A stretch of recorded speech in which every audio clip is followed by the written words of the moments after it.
Vous savez, je ne suis pas né d'hier. J'ai rencontré des gens et fait des choses inusitées. Vous pensez que plus rien ne m'étonne? Détrompez-vous.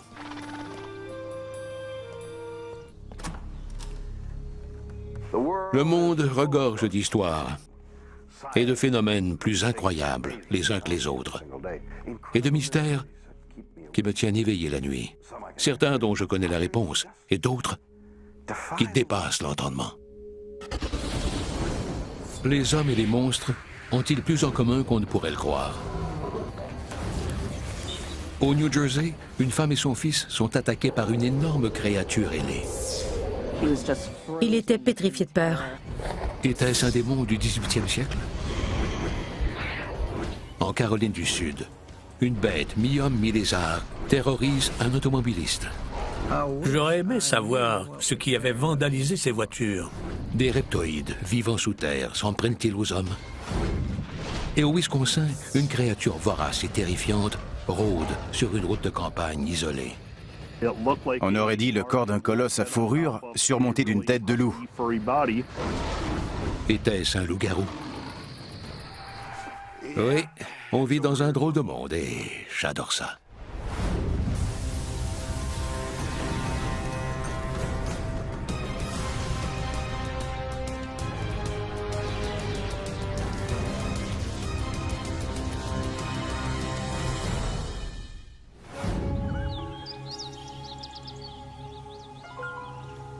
J'adore me balader en forêt et ne faire qu'un avec la nature. Il y a tant de merveilleuses choses à voir. Regardez comme il est mignon. Mais les forêts sont parfois lugubres et truffées de recoins terrifiants. Des endroits qui défient carrément les sens, où se cachent des choses beaucoup plus effrayantes qu'on ne serait porté à le croire. Laurie Wilkelman est mère de 3 enfants.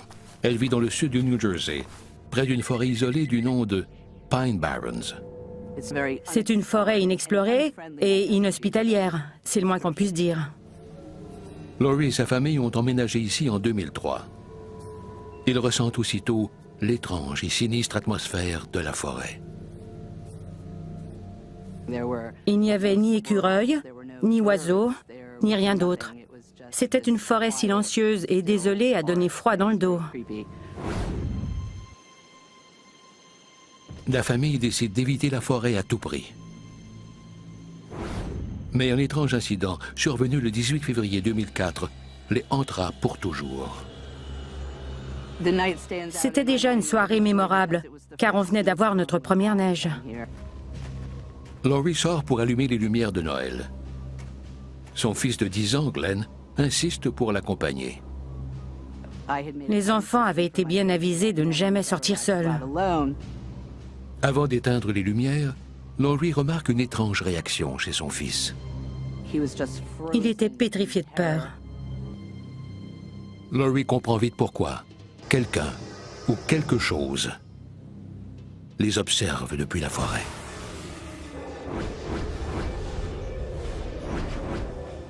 C'était horrible, énorme, avec un affreux visage, un museau, des yeux rouges terrifiants et de petites cornes. Il avait aussi un énorme front bombé. C'est ce que j'ai vu de plus laid dans ma vie. C'était littéralement hideux. La bête a aussi des ailes. Terrifiés, Laurie et son fils se précipitent vers la maison. Mais la créature les prend en chasse. Elle a fondu sur nous, tandis qu'on courait vers la maison. Quand on a atteint la porte, elle était juste au-dessus de nous. Ils se croient en sécurité à l'intérieur, mais la bête qui les a attaqués rôde toujours. J'entendais une espèce de bruit métallique sur le toit. Je n'avais jamais rien entendu de tel. Terrifiés, Laurie et Glenn se blottissent l'un contre l'autre, craignant que le monstre défonce la toiture.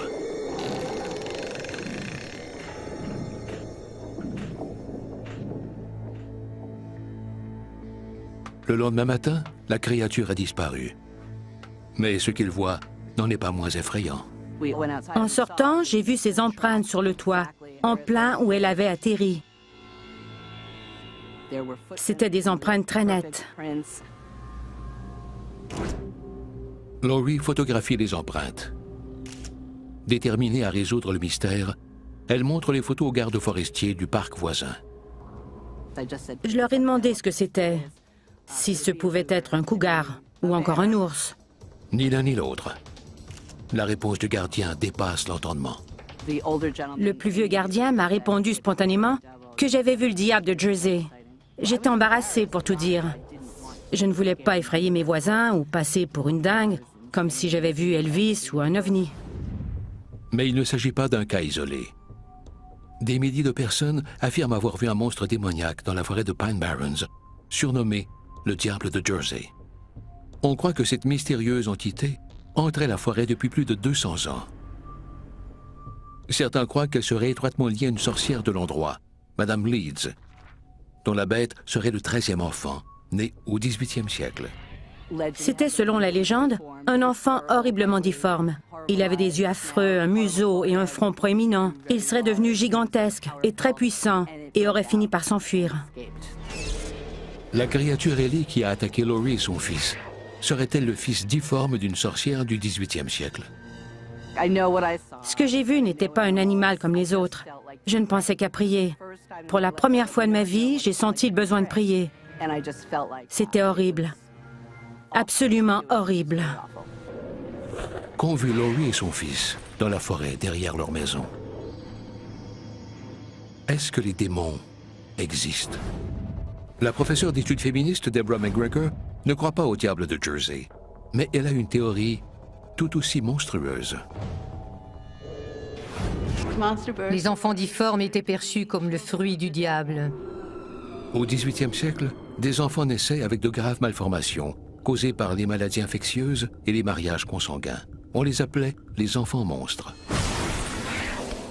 Les mères de ces enfants étaient maudites, car certains croyaient qu'elles s'étaient accouplées avec le diable. La professeure McGregor croit que non seulement l'enfant de Mme Leeds était monstrueux, mais comme il était né à une époque de fanatisme chrétien en Nouvelle-Angleterre, cela renforçait l'idée qu'il incarnait le malin et que des forces surnaturelles étaient à l'œuvre. J'ignore pourquoi on disait de ces enfants qu'ils naissaient avec des griffes et des cornes. C'est peut-être l'idée que les gens se faisaient des monstres. Le diable de Jersey est-il un enfant difforme du 18e siècle? Si oui, comment est-il devenu une créature surnaturelle légendaire? L'étudiant au doctorat en psychologie Ian Miller croit que le diable de Jersey est bel et bien un monstre, tout droit sorti de notre imagination. Le diable de Jersey est un bon exemple de mème. Selon Miller, un mème est une idée qui se transmet d'une personne à une autre et finit par s'insinuer dans le cerveau, comme un virus ou une vidéo virale. Les mèmes prennent différentes formes au quotidien. Les modes vestimentaires et les nouvelles technologies en sont de bons exemples. Miller croit que les mèmes permettent à des légendes de se perpétuer pendant des centaines, voire des milliers d'années. Le diable de Jersey a tout d'une légende urbaine. Et les légendes urbaines sont d'excellents exemples de mèmes. Ian Miller est persuadé que la légende du diable de Jersey persiste parce qu'elle joue un rôle de mise en garde, en faisant craindre la forêt de Pine Barrens, même si elle n'a rien d'effrayant. Le diable de Jersey a une fonction. Peut-être de faire peur aux enfants et les dissuader d'aller en forêt. Mais comment l'histoire d'un bébé difforme est-elle devenue la légende du diable de Jersey? Miller a imaginé l'expérience pour montrer comment se propagent les mèmes en temps réel. Pour illustrer mon propos, on va se livrer à un jeu auquel tout le monde a joué durant son enfance, le téléphone arabe. Il montre une photo du diable de Jersey à une volontaire. Elle décrit celui-ci à la prochaine personne, et ainsi de suite jusqu'à la dernière. D'un participant à l'autre, l'idée évolue, devenant de plus en plus fantasque chaque fois qu'elle est relatée. Je m'attends à ce que de nombreux détails de la photo originale soient perdus. Ce monstre dévore-t-il un animal ou dévore-t-il un humain? À la fin, le mème ne correspond pratiquement en rien à l'illustration originale. C'est le moment de vérité, alors? Un loup qui attaque un homme dans la forêt. Un loup attaque un homme dans la forêt. Il suffit qu'un maillon de la chaîne omette un détail pour que l'histoire prenne une toute autre tournure. Voici l'image originale.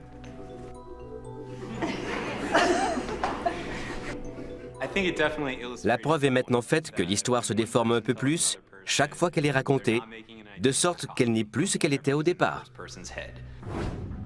Le professeur de psychologie Doug Candland croit que Laurie Winkleman et son fils ont bel et bien vu une étrange créature.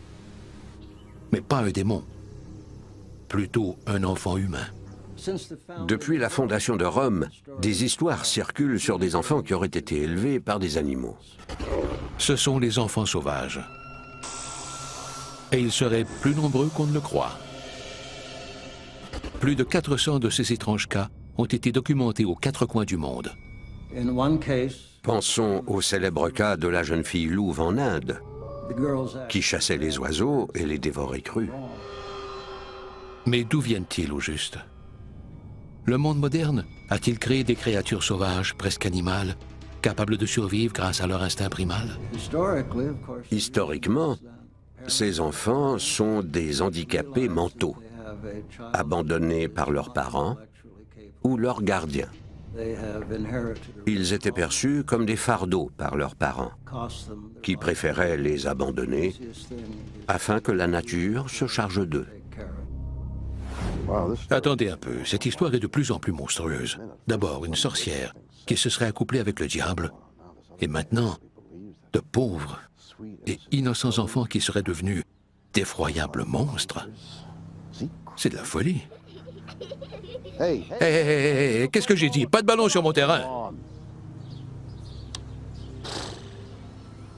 C'est peut-être pas si fou après tout. Laurie Winkleman a-t-il pris un enfant sauvage pour un monstre hideux? C'est du moins ce que soutient le professeur Candland à cause de la crainte et de la terreur qu'inspire la forêt de Pine Barrens.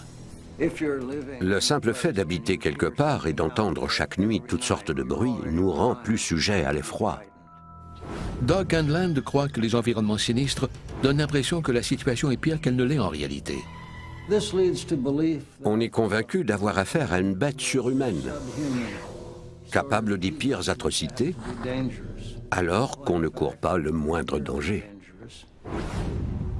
Le diable de Jersey est-il un enfant sauvage qui rôde dans la forêt? Est-ce un enfant difforme né au XVIIIe siècle ou est-ce une mystérieuse créature née de notre imagination?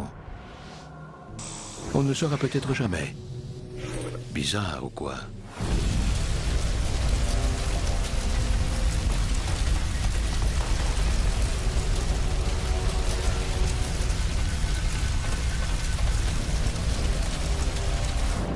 Une petite ville de la Caroline du Sud est terrorisée par une étrange créature reptilienne. J'ignorais à quoi on avait affaire.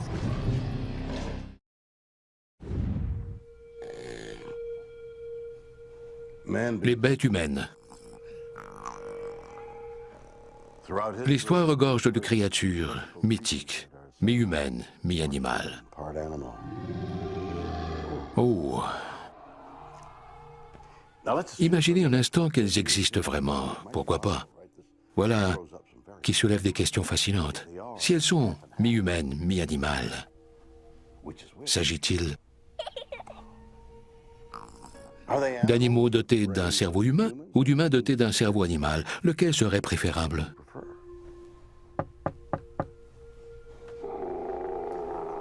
Des bêtes humaines vivent-elles parmi nous? Si tel était le cas, voudriez-vous côtoyer un être au sang froid, dont les sentiments et les gestes sont complètement irréfléchis?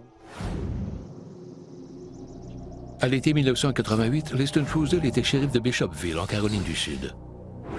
C'était une petite communauté paisible. Mais les choses commencent à changer. Dans une étrange série de méfaits, quelqu'un ou quelque chose endommage des voitures garées. Ces actes de vandalisme n'ont rien d'ordinaire. Les voitures semblent porter des traces de morsures. C'était très préoccupant. J'aurais aimé savoir ce qui avait vandalisé ces voitures. J'ignorais à quoi on avait affaire. Leston ne tarde pas à le découvrir lorsqu'un étudiant terrifié du nom de Chris Davis se présente un soir au poste de police. Chris Davis n'avait que 17 ans au moment des faits.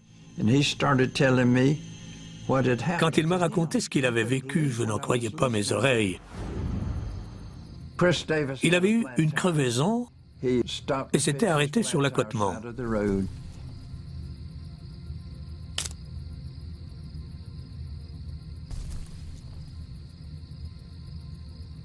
Après avoir changé la roue, il a mis les outils dans la voiture et a vu quelque chose de l'autre côté.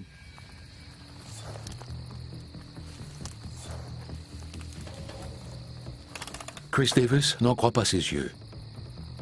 Une énorme créature verte l'observe depuis la forêt.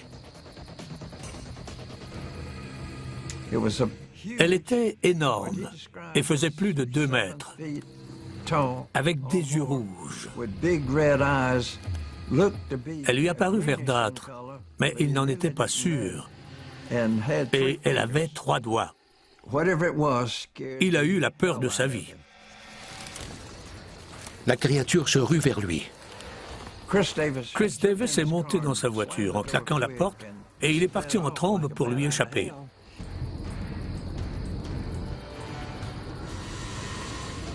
Mais la bête le prend en chasse.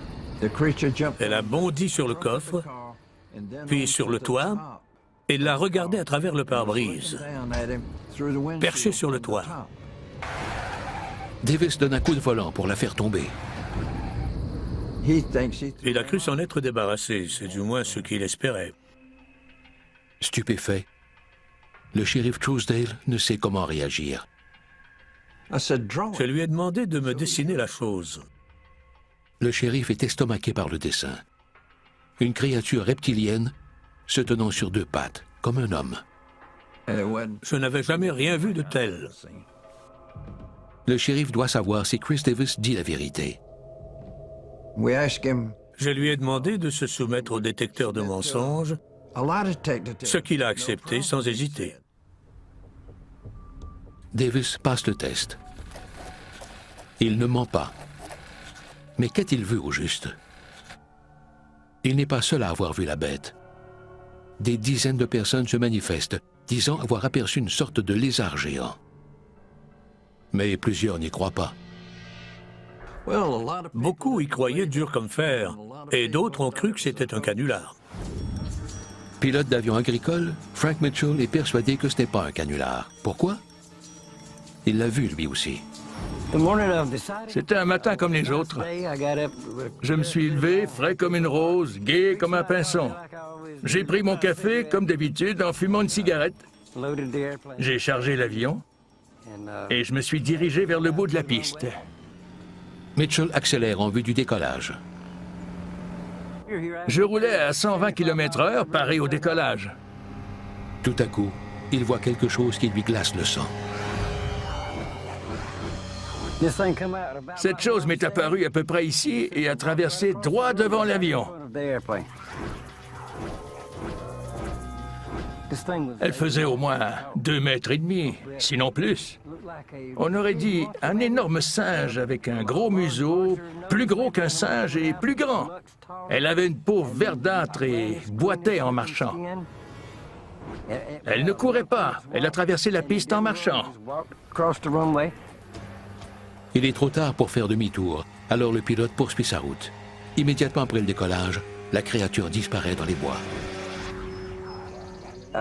Je suis revenu aussi vite que j'ai pu, mais je ne l'ai jamais revu. Frank Mitchell est persuadé que la bête qu'il a aperçue rôde toujours. J'entends souvent un drôle de bruit le soir que je ne saurais décrire. J'avais l'habitude de marcher par ici le soir, mais je ne m'y risque plus. Frank Mitchell a-t-il vu la même bête qui a terrifié Chris Davis? Était-ce un homme lézard? Quoi qu'il en soit, il ne prend plus aucun risque.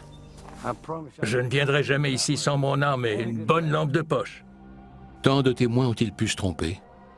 Qu'est-ce qui peut bien vivre dans ce marais de la Caroline du Sud? Le cryptozoologue John Rhodes a une étrange théorie qui, si elle s'avérait, pourrait changer l'histoire de l'évolution. L'homme lézard de Bishopville a grandi ici et continue d'habiter les lieux tout comme nous. Seulement, on ne le voit pas très souvent. Voilà une théorie audacieuse. L'homme lézard n'est pas à demi-humain. Il aurait plutôt évolué en parallèle et serait un reptile d'apparence humaine, un reptoïde. Les reptoïdes évoluent naturellement sur Terre dans la lignée des dinosaures ou des reptiles, plus vraisemblablement des dinosaures. On en a la preuve scientifique. Ce qui l'amène à tirer une étonnante conclusion. Les dinosaures ne se seraient jamais éteints et auraient même évolué de façon similaire à l'être humain.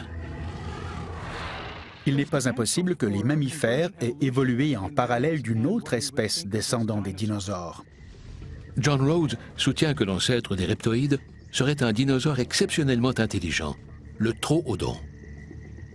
Il était très intelligent grâce à une grosse boîte crânienne. Ses yeux s'allongeaient sur le côté de sa tête, ce qui lui conférait une vision stéréoscopique et en faisait un excellent chasseur. Un dinosaure supposément disparu a-t-il pu évoluer en une espèce aux allures d'homme lézard? Voici à quoi l'homme lézard pourrait ressembler, selon un croquis du Troodon moderne fait par un artiste. Cette illustration ressemble beaucoup aux descriptions fournies par les personnes qui disent avoir vu l'homme lézard de Bishopville. Chris Davis a-t-il rencontré un reptoïde descendant des dinosaures? John Rhodes croit que non seulement les reptoïdes sont aussi intelligents que les hommes, ils vivraient directement sous nos pieds. D'après mes recherches, de petites populations de reptiliens humanoïdes vivent sous terre dans des zones géologiques éloignées avec des technologies aussi évoluées que les nôtres. Sont-ils plus évolués que nous? Difficile à dire, mais ils évoluent depuis bien plus longtemps, ça ne fait aucun doute. Une civilisation reptoïde évoluée vit-elle quelque part sous terre? John Rhodes est conscient que sa théorie est tirée par les cheveux. N'oublions pas que les scientifiques estiment avoir répertorié seulement 4% des formes de vie sur Terre. Ce qui signifie que 100 à 200 millions d'entre elles nous sont toujours totalement inconnues. Les dinosaures ont-ils survécu et évolué tout ce temps à l'abri des regards? Ou y a-t-il une autre explication? Une étrange créature terrorise le village de Bishopville en Caroline du Sud. Est-ce une bête mi-homme, mi-lézard? Shannon Bard, professeur de toxicologie environnementale à l'université Dalhousie, ne croit pas que l'homme-lézard descende des dinosaures. Elle soutient une théorie encore plus insolite. Il s'agirait d'un simple reptile transformé en un monstre à cause de produits chimiques toxiques. Plusieurs facteurs environnementaux peuvent causer des mutations. Les produits chimiques présents dans l'environnement peuvent agir à l'échelle cellulaire et entraîner des altérations de la séquence d'ADN entraînant des mutations. Des mutations qui pourraient créer des géants. Divers facteurs contribuent à générer des animaux plus grands ou plus forts que leurs parents, notamment des mutations génétiques susceptibles d'augmenter la concentration des hormones de croissance. Si l'homme-lézard est un monstre mutant, comment en est-il arrivé là? Devinez quoi? Une décharge de déchets toxiques était située tout près de Bishopville au moment où l'homme-lézard a été signalé. Il y avait à cet endroit même des rejets de déchets toxiques dans les cours d'eau environnants, si bien que l'environnement aquatique et les organismes qui y vivent ont pu être exposés à des agents mutagènes.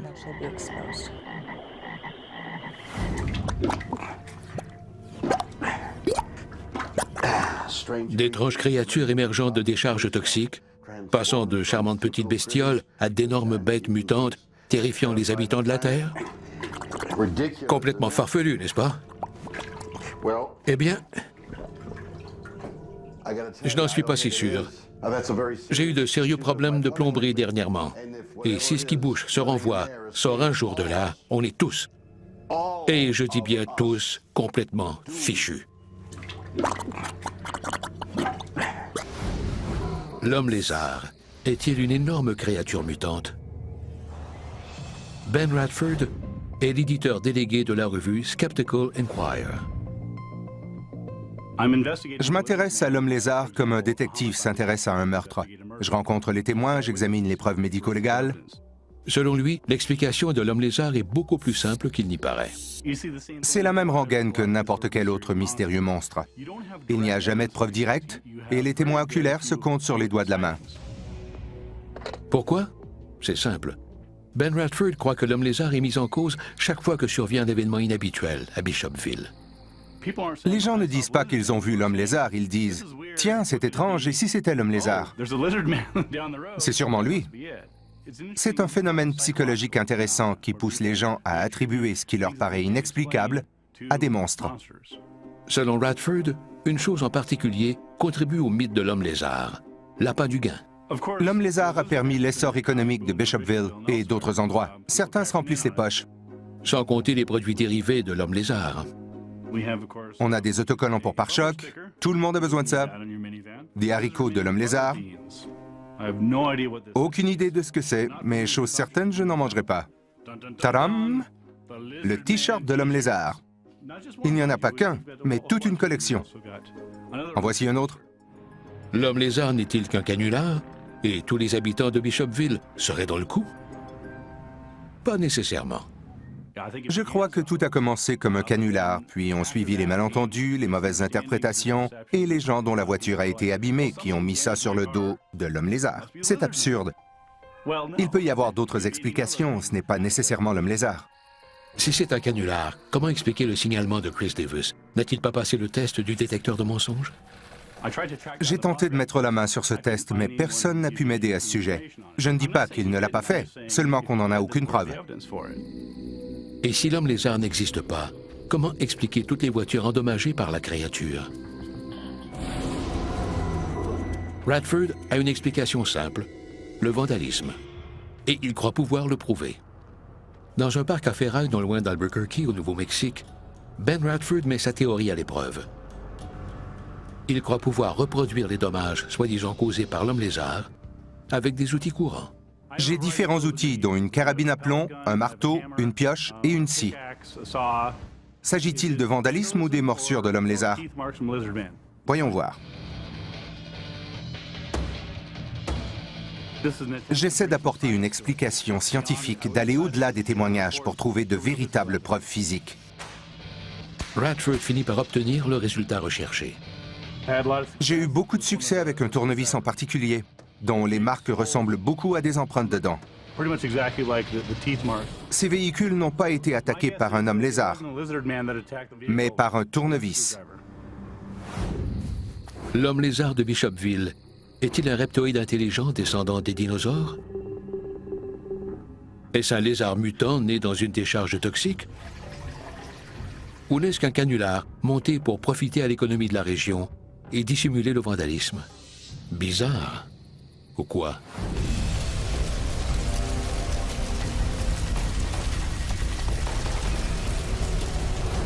Un homme est attaqué par une créature assoiffée de sang à Elkhorn, au Wisconsin. Était-ce un loup-garou? Je n'ai jamais vu pareil animal. Le chien. Le meilleur ami de l'homme. Prenez Fluffy, par exemple. Il m'en fait voir de toutes les couleurs. Mais je donnerai ma vie pour lui. Je l'adore. Il me tient compagnie. Me protège. Enfin, à sa façon. Et il me donne tellement d'amour que je ne pourrais m'en passer. Et si sous ces airs câlins se cachait une bête diabolique? Et si Fluffy n'était pas un chien, mais une bête mi-animale, mi-humaine? Vous m'avez bien entendu. Et si votre animal de compagnie était un loup-garou capable de ne faire de vous qu'une bouchée? Serait-il encore votre meilleur ami? Les loups-garous existent-ils? Impossible? Peut-être pas. Oh mon Dieu! À quand remonte ton dernier bain? Elkhorn, au Wisconsin. Steve Kruger travaille pour le service de la faune de l'État. Son travail, ramasser les carcasses de cerfs sur l'autoroute durant la nuit. Je ramasse des carcasses de cerfs la nuit. Je les charge dans le camion et je les emmène à la décharge locale le lendemain matin. Mais Steve fait face à autre chose la nuit du 8 novembre 2006. Une nuit qui restera gravée à tout jamais dans sa mémoire. J'effectuais ma ronde de ramassage habituelle. En arrivant à Holly Road, j'ai aperçu une carcasse qui n'avait pas été signalée. Il s'arrête pour examiner l'animal. C'était une biche d'environ 36 kg. J'ai baissé le haillon, je l'ai chargé à l'arrière de la camionnette, puis je suis retourné à l'intérieur pour remplir les formulaires et enregistrer la biche. Son travail de routine est sur le point de virer au cauchemar.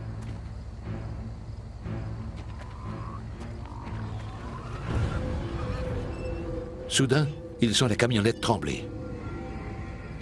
Au début, j'ai cru que c'était le vent. Je n'ai pas bronché. Puis j'ai senti une grosse secousse. J'ai regardé dans le rétroviseur et je l'ai vu. Ce qu'il voit dépasse l'entendement. Une étrange créature est en train de monter dans sa camionnette. Je n'ai vu que sa tête et ses épaules, un peu en bas des épaules. On aurait dit qu'elle avait bondi à l'arrière pour s'emparer de la carcasse de cerf. Je ne voyais pas quoi d'autre. Quelle bête est assez forte pour tirer un cerf de 36 kilos? On aurait dit le corps d'un colosse à fourrure surmonté d'une tête de loup. Je n'avais jamais rien vu de tel. Moi qui pensais avoir vu tous les animaux de l'État du Wisconsin, des ours aux loups, en passant par les coyotes. La confusion fait bientôt place à la terreur. Sous ses yeux, la créature se dresse sur ses pattes arrière, comme un humain.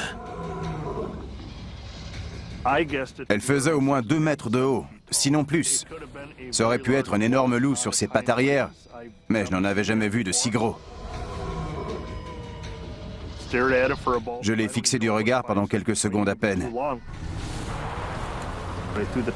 Et j'ai fait plein gaz pour fuir, car j'ai eu la peur de ma vie. Steve se croit en sécurité, jusqu'à ce qu'il entende un bruit étrange. J'ai entendu la rampe percuter le sol. C'était le bruit distinctif d'un objet de métal qui tombe sur la chaussée. L'animal projette le cerf et la rampe sur la route.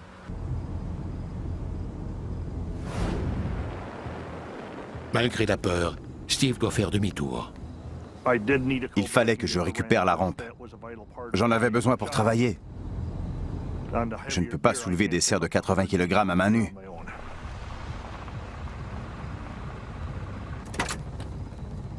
Steve retourne sur la scène, mais la créature a disparu. Je suis retourné sur place avec ma lampe de poche, mais je n'ai trouvé ni le cerf, ni la rampe. Tout avait disparu. Quoi qu'il en soit, c'était assez puissant pour entraîner le cerf et la rampe dans la forêt. Effrayé et perplexe, Steve file droit au poste de police. Peu importe ce que c'était très agressif. Alors je suis allé au bureau du shérif du comté pour rapporter l'incident. Steve raconte son étrange rencontre, mais les policiers ne sont pas étonnés. Ils ont déjà entendu cette histoire. La créature a même un nom, la bête de Bray Road. Le mystérieux animal a été signalé des centaines de fois au cours des 30 dernières années. Ils m'ont pris au sérieux et ont envoyé 2 autopatrouilles, mais les policiers n'ont rien trouvé. Qu'a vu Steve Kruger? Quel animal se tient sur 2 pattes avec une force colossale? Est-ce la preuve que les loups-garous existent? Je n'avais jamais vu un animal pareil. Et je doute d'en revoir un de cette espèce un jour, pour être franc. Dans l'esprit des humains,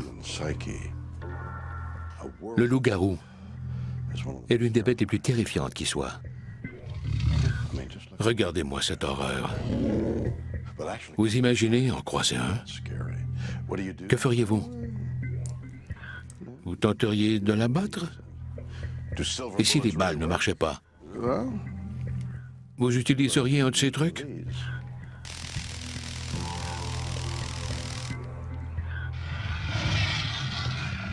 Je n'étais pas sérieux quand j'ai dit que vous étiez affreux. Le folkloriste James Lowder est un expert des loups-garous. Il croit qu'ils relèvent davantage du mythe que de la réalité. Il y a toujours eu des histoires et des mythes de personnes qui se transforment en animaux au fil du temps. Dans la théologie et les écritures chrétiennes, les loups-garous représentent la chute de l'homme aux mains de Satan.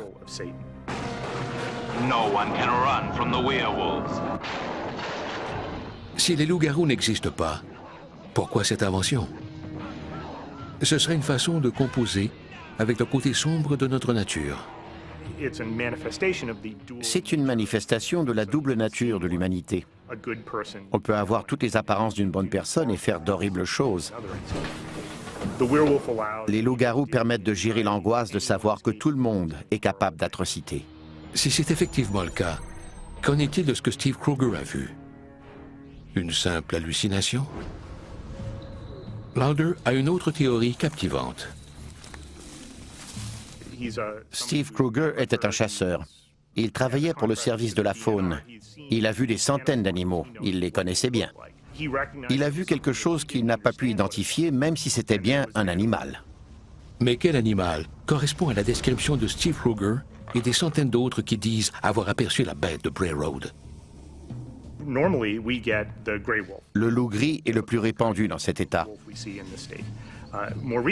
Dernièrement, des environnementalistes ont découvert que des loups de l'Est avaient migré dans la région. 2 espèces de loups se seraient-elles reproduites, créant une nouvelle créature hybride? Il y a très certainement des espèces qui n'ont pas encore été identifiées dans la région. C'est peut-être une espèce de loup qu'ils n'avaient jamais vue auparavant, ou un autre animal issu d'un croisement. La bête de Bray Road est-elle une nouvelle espèce terrifiante de super-loup? Ou y a-t-il une explication encore plus étrange? Le chercheur Phil Dingra a une théorie pour le moins étonnante. Il croit que ces signalements seraient la preuve d'un incroyable bond dans l'évolution et que des loups arriveraient de nos jours à marcher sur 2 pattes. Il est très probable que les animaux signalés soient des animaux ayant adopté un comportement bipède. Des loups ou des ours, par exemple. La bipédie n'a rien d'exceptionnel. Dingra affirme que les loups seraient devenus bipèdes par un processus naturel. L'équilibre ponctué est l'idée voulant que des changements rapides surviennent dans l'évolution sur une courte période. Pourquoi les loups voudraient-ils imiter les humains? On trappe leurs lapins, on tue leurs cerfs, et on sait que certaines populations de loups sont en déclin et pourraient finir par disparaître. Dingra croit que les loups se dressent sur 2 pattes par instinct de survie. La capacité de se tenir debout leur conférerait un avantage, particulièrement pour effrayer leurs rivaux. Quand on se lève, on est plus grand, plus imposant et plus menaçant. S'il dit vrai, la bête de Bray Road ne fait pas exception, car toutes sortes d'animaux, des oiseaux aux kangourous, sont devenus des bipèdes au fil de l'évolution. À bien y penser, aucune des caractéristiques de la bête de Bray Road n'est exclusive. C'est une créature qui appartient clairement au royaume des animaux. Steve Kruger et des centaines d'autres n'ont-ils vu qu'un loup dressé sur ses pattes arrière? Si oui, pourquoi aucun n'a-t-il encore été capturé? C'est une sorte de manifestation d'une autre dimension. Une créature terrifiante attaque la camionnette de Steve Kruger sur une route isolée du Wisconsin. Était-ce un loup-garou? Ou un loup qui a appris à marcher comme l'homme? L'experte en phénomènes paranormaux Linda Godfrey croit avoir une explication. Elle a examiné les lieux lors de la première apparition de la bête de Bray Road en 1991. À mon grand étonnement, j'ai découvert qu'il y avait de nombreux témoins, dont aucun n'avait quoi que ce soit à gagner en mentant. La plupart étaient réellement terrifiés par ce qu'ils avaient vu. La bête décrite par ces témoins est très similaire à celle qui aurait attaqué la camionnette de Steve Kruger. Ils ont décrit une créature d'environ 2 mètres ressemblant à un loup capable de se tenir debout et de marcher ou courir sur ses pattes arrière. L'enquête de Godfrey l'amène à une conclusion saisissante. Cette créature n'est pas de notre monde. C'est une sorte de manifestation d'une autre dimension, un peu comme chez les Amérindiens, pour qui des créatures du monde des esprits peuvent voyager entre leur monde et le nôtre. La bête de Bray Road nous arrive-t-elle tout droit du monde des esprits? Tout à fait, selon Godfrey. Et voici comment. Ces entités utiliseraient d'anciens sites religieux amérindiens comme des portails vers notre monde. Il s'agit de collines en forme d'animaux, des structures de terre entièrement érigées par l'homme. Et on en trouve au Wisconsin plus que n'importe où ailleurs dans le monde. Elles représentent différentes facettes du monde animal, allant des créatures aquatiques aux volatiles, en passant par les animaux terrestres. Les chamans des peuples qui ont érigé ces collines faisaient venir de l'autre monde des esprits qui veillaient sur ces ouvrages. Est-ce possible? Pensez-y un instant. La plupart des témoins auraient aperçu la bête de Bray Road près d'une de ces collines.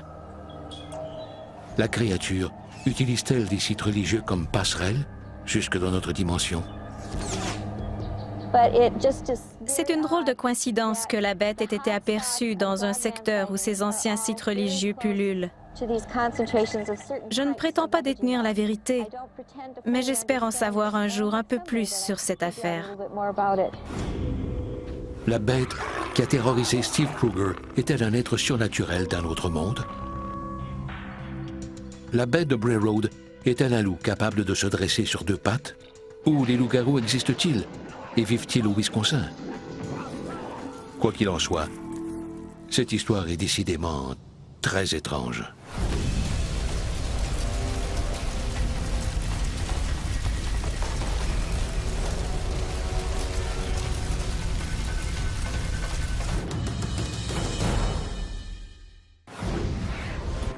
Voilà 3 histoires fascinantes de mystérieuses créatures mi-humaines, mi-animales.